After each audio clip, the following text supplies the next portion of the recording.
అందరికీ నమస్కారం. ఈరోజు కథ హిట్లర్ ఎపిసోడ్ 47 వీలునామా. ఇక స్టోరీకి వెళ్తే బలరాం ఇంటికి వచ్చేసరికి అతని కోసం వాళ్ళ ఫ్యామిలీ లాయర్ ఎదురు చూస్తూ ఉంటాడు. వెంటనే అతన్ని తీసుకొని స్టడీ రూమ్లోకి వెళ్ళిపోయాడు. అయితే ఇదంతా తన ప్లాన్ ప్రకారమే జరుగుతున్నప్పటికీ చిన్న అనుమానంతో వాళ్ళు మాట్లాడుకునే మాటలు వినడానికి ప్రయత్నించింది. కానీ చిన్న శబ్దం కూడా బయటికి రాకపోవడంతో నిరాశగా వెనుతిరిగింది మహేశ్వరి. అప్పుడే ఇంటికి వచ్చిన హారతి కంగారుగా తల్లి దగ్గరికి వచ్చి, ఇప్పటికిప్పుడు లాయర్ ఎందుకు వచ్చారు మామ్ అని అడిగింది. వీలునామా రాయడం కోసం అని ఏదో ఆలోచిస్తున్నట్లుగా అంది మహేశ్వరి. అప్పుడే ఎందుకు రాయిస్తున్నారు? మనం వేరే రకంగా ప్లాన్ చేశాం కదా. ఆయన హెల్త్ పూర్తిగా స్పాయిల్ అయిపోయాక రాయించుకుందామని అన్నావు కదా, ఇప్పుడేం చేద్దాం అని కోపంగా అంది హారతి. ఎందుకంత కంగారు పడుతున్నావు? ఎవరైనా ఇలాంటి స్టేజ్లో ఉన్నప్పుడే వీలైనంత త్వరగా వీలునామా రాస్తే తన వాళ్ళకి అన్యాయం జరగకుండా ఉంటుందని భావిస్తారు. అన్నీ ముందుగా ఆలోచించే లాయర్ను మన వైపు తిప్పుకున్నాను అని ఈవిల్ స్మైల్ ఇచ్చింది మహేశ్వరి. మరి నువ్వెందుకు అలా ఉన్నావు అని అనుమానంగా అడిగింది హారతి. లాయర్ అయితే మన వైపే ఉన్నాడు, కానీ మీ నాన్నగారి ఆలోచనలు ఎలా ఉన్నాయో తెలియదు కదా. తెలిస్తే ముందుగానే జాగ్రత్తలు తీసుకోవచ్చని వాళ్ళ మాటలు విందామని అనుకున్నాను. కానీ కుదరలేదు, అంతే. అంతకు మించి ఇంకేం లేదు.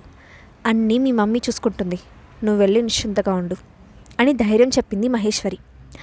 ఇంతలో స్టడీ రూమ్ నుండి బయటకు వచ్చిన లాయర్ నేరుగా బయటకు వెళ్ళి మహేశ్వరికి కాల్ చేసి, మేడం, మీరు చెప్పినట్లే బలరాం గారు వీలునామా రాసి తీసుకురమ్మన్నారు.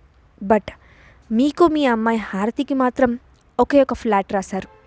మిగతా ఫ్యాక్టరీ మొత్తం హాస్ని మేడం పేరు మీద రాశారు అని చావు కబురు చల్లగా చెప్పాడు.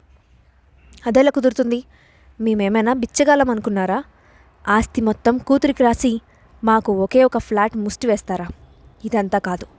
వీలునామా మొత్తం నేను చెప్పినట్లు రాసి తీసుకురండి, తర్వాత సంగతి నేను చూసుకుంటాను అని కోపంగా చెప్పి కాల్ కట్ చేసింది మహేశ్వరి. ఆమెకు చాలా అసహనంగా ఉంది. ఇన్ని సంవత్సరాలు దేనికోసమైతే పడిగాపులు కాసిందో అది తనకు కాకుండా ఆ హాస్నికి వెళ్తూ ఉంటే చూస్తూ ఊరుకుంటుందా? అసలు ఆ ఆస్తి కోసమే కదా ఈ బలరాంని ఇన్ని సంవత్సరాలు భరించింది, లేదంటే ఎప్పుడో విడాకులు ఇచ్చేసేదాన్ని అనుకుంది మహేశ్వరి. విరాట్ ఆఫీస్లో తన పర్సనల్ రూమ్లో ఉండగా డోర్ నాక్ చేసి లోపలికి వచ్చాడు దాస్. బలరాం గురించి తను చేసిన ఇన్వెస్టిగేషన్లో తెలుసుకున్న విషయాలు మొత్తం వివరంగా చెప్తూ, ఇంకొక ముఖ్యమైన విషయం ఉంది సార్. బలరాం గారు ఈ మధ్య తరచుగా హాస్పిటల్కి వెళ్తున్నారు. సోర్సెస్ ఇచ్చిన ఇన్ఫర్మేషన్ బట్టి ఆయనకు ఏదో సీరియస్ హెల్త్ ఇష్యూ వచ్చినట్లు, మ్యాక్సిమం లైఫ్ స్పాన్ 1 నెల రోజులు మాత్రమే ఉందని తెలిసింది అని చెప్పడం ముగించాడు దాస్. క్లియర్గా చెప్పు అని అలర్ట్ అవుతూ అడిగాడు విరాట్. ఆయనకి 1,00,00,000 మందిలో ఒకరికి వచ్చే అరుదైన వ్యాధి వచ్చింది. ఆ డిసీజ్ వల్ల ఒకేసారి బాడీలో 5 ఆర్గన్స్ ఎఫెక్ట్ అవుతాయి. ముందుగా బాడీని ప్యారలైజ్ చేసి నెమ్మదిగా ప్రాణాలు తీస్తాయి. దురదృష్టవశాత్తు దీనికి ఎలాంటి మందు లేదు సార్. ముందుగా ఐడెంటిఫై చేసి ఉంటే కొన్ని ఛాన్సెస్ ఉండేవి. లాస్ట్ స్టేజ్ అవ్వడం వలన ఏ క్షణంలోనైనా ప్రాణాలు పోవచ్చు అని చెప్పాడు దాస్. ఆ మాటలు విన్న విరాట్ పిడికిలు బిగించి తన ఎమోషన్స్ని కంట్రోల్ చేసుకోవడానికి ట్రై చేశాడు. ఈ విషయం హాస్నికి తెలిస్తే ఎలా రియాక్ట్ అవుతుందో అస్సలు అర్థం కాలేదు. ఫారిన్ నుండి డాక్టర్స్ని రప్పించండి, ఎలాగైనా బలరాం గారిని బ్రతికించడానికి ప్రయత్నించండి, ఏ ఒక్క ఛాన్స్ కూడా వదులుకోవద్దు, మేక్ ఇట్ ఫాస్ట్ అని ఆర్డర్ వేశాడు విరాట్. కాలేజ్ అయిపోయాక నేరుగా ప్యాలెస్కి చేరుకున్న హాస్ని సోఫాలో కాళ్ళు జార్పుకొని మరీ టీవీ చూస్తూ, ఈ హిట్లర్ తొందరగా వస్తే బాగుండు, బాగా ఆకలేస్తుంది. ఆయన ఈ మధ్య బుద్ధిగా టైం సెన్స్ లేకుండా పోతోంది, ప్రతిరోజు లేట్ అయిపోతుంది అని అనుకుంటున్న సమయంలోనే హాస్ని మొబైల్ రింగ్ అయింది. ఆ కాల్ విరాట్ నుండి కావడంతో అటెండ్ చేసి, ఇంకా ఎందుకు ఇంటికి రాలేదు అని కోపంగా అడిగిన హాస్నితో, నేను ఈరోజు నైట్ రావట్లేదు, టేక్ కేర్ అని కాల్ కట్ చేశాడు విరాట్. ఛా, ఏంటి మనిషి, ఏదో 2 రోజులు ఒకరోజు అంటే పర్లేదు, ప్రతిరోజు ఇంటికి రాకపోతే అసలు ఏమనుకోవాలి, ఇంట్లో భార్య ఉందన్న జ్ఞానం కూడా లేదు అని తిట్టుకుంటూ డిన్నర్ చేసి రూమ్లోకి వెళ్ళిపోయింది హాస్ని. మరుసటి రోజు షాపింగ్కి వెళ్ళిన హాస్ని కీర్తి మొత్తం అంతా తిరుగుతూ ఉండగా, హాస్ని బేబీ, నాకు ఒక డౌట్. విరాట్ గారు ఆ నిత్య దగ్గరికి వెళ్తే ఏం చేస్తావు అని క్యూరియస్గా అడిగింది కీర్తి. సింపుల్, ఆయనకి తనే కావాలంటే నేను అడ్డుపడను, కానీ నాకు ముందుగా చెప్పకుండా మోసం చేస్తే ఊరుకోను అని కోపంగా చెప్పింది హాస్ని. హే చిల్, నేనేదో సరదాగా అన్నాను.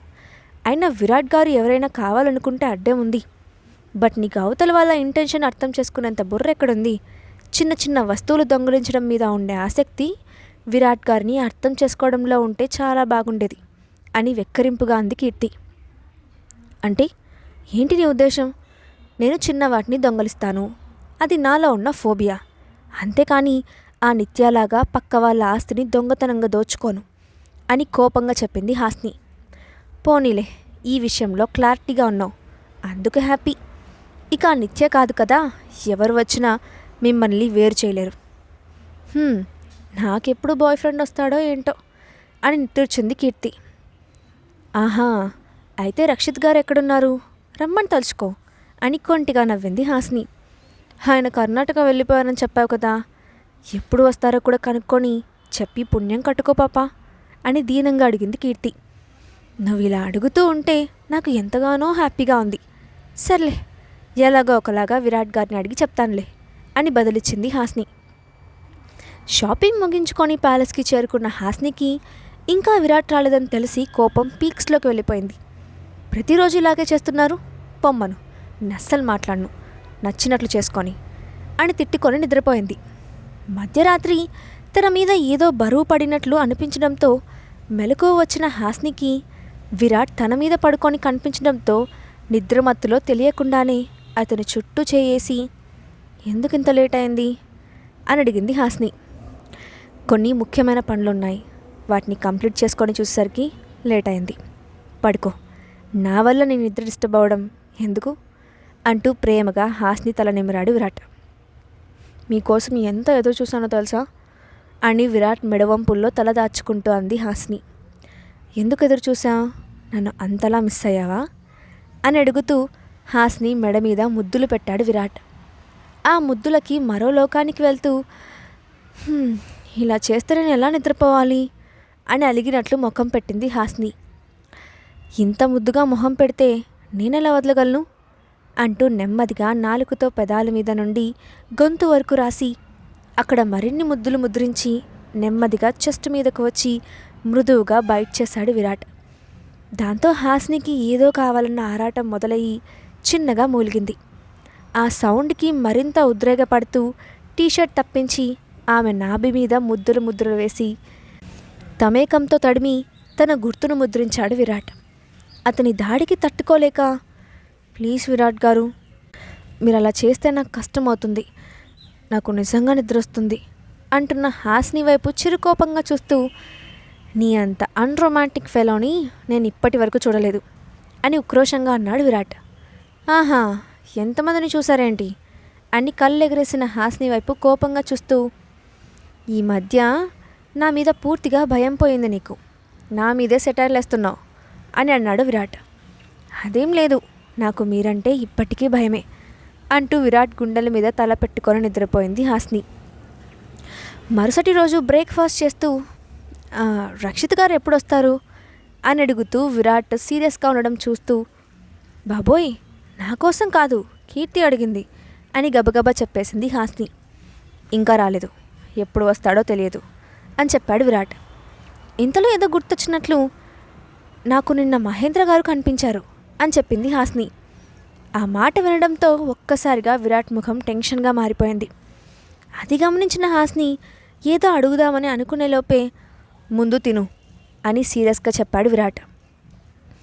ఆ రోజు మధ్యాహ్నం కాలేజీ నుండి నేరుగా కంపెనీకి వెళ్ళిన హాస్ని దగ్గరికి ఎలక్ట్రిక్ డిపార్ట్మెంట్ సూపర్వైజర్ వచ్చి, మేడం, మా దగ్గర నుండి ఎప్పుడో అనగా సుత్తి తీసుకెళ్లారు, ఇప్పటి వరకు రిటర్న్ చేయలేదు అని కోపంగా అడిగాడు.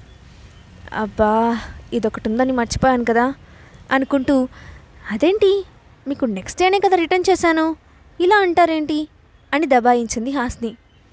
నాకు బాగా గుర్తుంది, మీరు ఇవ్వలేదు, మీరేం చేస్తారో నాకు తెలియదు, రేపటికల్లా నా సుత్తి నాకు కావాలి అని చెప్పాడు సూపర్వైజర్. నేనెవరో తెలిసి ఇలా అడుగుతున్నారా? ఈ కంపెనీ నాది, నా వస్తువు నా ఇష్టం అని తెలివిగా మాట్లాడింది హాస్ని. మీరెవరో నాకు అనవసరం, మా దగ్గర నుండి తీసుకెళ్లారు, మళ్ళీ తెచ్చివ్వాలి, ఏమన్నా అయితే సార్కి మీ ఆన్సర్ చెప్పుకోవాలి, రేపటికి తెచ్చి పెట్టండి అని ఖచ్చితంగా చెప్పాడు సూపర్వైజర్. దేవుడా, నాన్నకు తెలిస్తే ఎందుకు ఏమిటని అడుగుతారు, అదొక కొత్త తలనొప్పి అనుకుంటూ మళ్ళీ ప్యాలెస్కి రిటర్న్ వెళ్ళి మొత్తం అంతా వెతికింది హాస్ని. కానీ ఆమెకు ఎక్కడా కనిపించకపోవడంతో కొత్తది కొనడానికి ఆల్ ఇన్ వన్ మాల్కి వెళ్ళింది హాస్ని. మాల్ మొత్తం తిరిగి తిరిగి కాళ్ళు అరిగిపోయాయి, కానీ సుత్తి మాత్రం దొరకలేదు. దాంతో నీరసంగా ఒక చైర్లో కూర్చొని హాల్పులు తీర్చుకుంటుంది హాస్ని. ఇంతలో, ఏ అమ్మాయి, ఇక్కడ నుండి లేస్తే నేను కూర్చుంటాను అని పొగరుగా అడిగింది ఒక నడి వయసు స్త్రీ. కోపంగా తలెత్తి చూసిన హాస్నికి ఆమె తనకంటే వయసులో పెద్దదని అర్థమయ్యి, ఈ మాల్ చాలా పెద్దది కదా, మీరు ఇంకెక్కడైనా కూర్చుంటారా అని మర్యాదగా అడిగింది హాస్ని. నువ్వెళ్ళు, నేనెందుకు వెళ్ళాలి, పెద్దవాళ్ళకి మర్యాద ఎలా ఇవ్వాలో మీ ఇంట్లో నీకు నేర్పలేదా అని కఠినంగా అంది ఆ నడి వయసు స్త్రీ. పోనీలే అని మర్యాదగా మాట్లాడుతుంటే పొగరు చూపిస్తున్నారు. మీకు ఒక ఫ్రీ అడ్వైస్ ఇస్తాను, ప్రతి చోట మీ వయసు అడ్డుగా పెట్టుకొని పెద్దరికం చూపించాలని చూడకండి. అందరూ నాలాగా మంచివాళ్ళు ఉండరు, ఎక్కడ ఎలా మాట్లాడాలో తెలుసుకోండి అని కోపంగా చెప్పింది హాస్ని. నీకెంత ధైర్యం ఉంటే నాతో ఈ అనసూయతో ఎలా మాట్లాడతావు అని కోపంగా అడుగుతున్న ఆమె దగ్గరకు ఒక వ్యక్తి పరుగున వచ్చి, మేడం, మీరు ఇక్కడ ఉన్నారా, నేను మీకోసం ఇందాకటి నుండి వెతుకుతున్నాను అని కంగారుగా అన్నాడు. హే, అనవసరంగా ఇక్కడికి వచ్చి లేకి మనుషులతో మాట్లాడుతున్నాను అని విసివిసా బయటకు నడుస్తూ. ఆమె తీరుకు ఒళ్ళు మండిన హాస్ని, మీకు డబ్బులున్నాయని ఎవరిని పడితే వాళ్ళని ఏది పడితే అది అనొచ్చు అనుకుంటున్నారా అని గట్టిగా అరిచింది. హాస్ని వైపు కోపంగా చూస్తూ కారులో కూర్చొని అక్కడి నుండి తన ప్లేస్కి వెళ్ళిపోయింది అనసూయ. అనసూయ ఉండే ఇల్లు సిటీకి కాస్త దూరంగా విశాలమైన స్థలంలో ఉంటుంది. ఆమె బుద్ధిజం ఫాలోవర్ అనడానికి నిదర్శనంగా ఆ ఇల్లంతా వాటికి సంబంధించిన చిహ్నాలతో నిండిపోయింది. కారు దిగి కోపంగా ఇంటికి వెళ్ళి సోఫాలో కూర్చున్న అనసూయ దగ్గరకు ఒక సర్వెంట్ వచ్చి వినయంగా చేతులు కట్టుకొని, మీకోసం ఎవరో ఒక అమ్మాయి చాలాసేపటి నుండి ఎదురుచూస్తూ ఉంది అని చెప్పింది. ఆ అమ్మాయి ఎవరు అని అడిగిన అనసూయకు తన పేరు నిత్య అని చెప్పిందమ్మా అని బదులిచ్చింది సర్వెంట్. కొద్దిసేపు దీర్ఘంగా ఆలోచించి, సరే లోపలికి రమ్మని చెప్పు అని అంది అనసూయ. కాసేపటికి లోపలికి ఎంటర్ అయిన నిత్య నేరుగా అనసూయ దగ్గరకు వచ్చి, నమస్తే ఆంటీ అని ఆమె కాళ్లకు నమస్కారం చేసింది. దేనికేం తక్కువ లేదు, కానీ ఇంతకీ ఇక్కడికి ఎందుకు వచ్చావు అని సూటిగా ప్రశ్నించింది అనసూయ. నేను మిమ్మల్ని చూడటం కోసమే ప్రత్యేకంగా వచ్చాను అని వినయం నటిస్తూ చెప్పింది నిత్య. అంటూ ఏదో ఆలోచిస్తున్న అనసూయ వైపు చూస్తూ, ఈ మధ్య విరాట్ ఇక్కడికి రావట్లేదా ఆంటీ అని ఆరాగా అడిగింది నిత్య. విరాట్ ఈ మధ్య చాలా బిజీగా ఉన్నాడు, కుదరడం లేదు అంటూ నిత్య వైపు పరీక్షగా చూసింది అనసూయ. మీరేం వరి అవ్వకండి, మీకు కంపెనీ నేనిస్తాను అని చిరునవ్వు నవ్వింది నిత్య. నువ్వేమో నాతో చాలా చాలా మంచిగా ఉండేదానివి, కానీ నాకు అదృష్టం ఎక్కువ రోజులు లేదు అని నిరుత్సాహంగా అంది అనసూయ. మీకేం తక్కువ ఆంటీ, మీరు చాలా అదృష్టవంతురాలు, అందుకే విరాట్ మిమ్మల్ని చాలా జాగ్రత్తగా చూసుకుంటాడు. బహుశా నేనేదో తప్పు చేసి ఉంటాను, అందుకే నన్ను వదిలేసి మరొక పెళ్లి చేసుకున్నాడు అని బాధగా అంది నిత్య. అసలు విరాట్ మళ్ళీ పెళ్లి చేసుకోవడం కూడా ఆమెకి ఇష్టం లేదు. అతన్ని మళ్ళీ జీవితంలో ముందుకు వెళ్ళాలనుకున్నప్పుడు నిత్యనే తీసుకురావాల్సింది. ఆ అమ్మాయిని ఎందుకు పెళ్లి చేసుకున్నాడు? తన బిహేవియర్ కూడా నాకు అస్సలు నచ్చలేదు. నన్నే వయసు అడ్డం పెట్టుకున్నాను అంటుందా, ఎంత పొగరు అని కోపంగా అనుకుంది. ఇదేలా ఉండగా ఇంట్లో తన రూమ్లో అసహనంగా తిరుగుతున్న మహేశ్వరి దగ్గరకు వచ్చిన హారతి, ఏమైంది మామ్, ఎందుకంత కంగారుగా ఉన్నావు అని అయోమయంగా అడిగింది. ఇందాక లాయర్ కాల్ చేశాడు, వాడు సడన్గా రిజైన్ చేశాడంట. ఆ వీలునామా చూస్తే ఇంకా సైన్ అవ్వలేదు. ఇప్పటికిప్పుడు కొత్త లాయర్ అంటే ఎక్కడ దొరుకుతాడో, దొరికినా వాడిని కొనడానికి ఎన్ని తిప్పలు పడాలో ఏంటో, ఇప్పుడు ఏం చేయాలో అర్థం కావడం లేదు అని చిరాకుగా అంది మహేశ్వరి. మహేశ్వరి మాటలకు హారతి ఎలా రియాక్ట్ అవుతుంది? కొత్త లాయర్ ఎలాంటి వాడు దొరుకుతాడు? మహేశ్వరి ఈ సమస్యను ఎలా పరిష్కరిస్తుంది? నెక్స్ట్ పార్ట్లో చూద్దాం. ఈ స్టోరీ అప్డేట్ ఎలా ఉందో కింద కామెంట్ బాక్స్లో మీ ఒపీనియన్ని షేర్ చేయండి. అలాగే ఇలాంటి మరిన్ని స్టోరీస్ కోసం మా ఛానల్ని సబ్స్క్రైబ్ చేసి పెట్టుకోండి. Thanks for watching.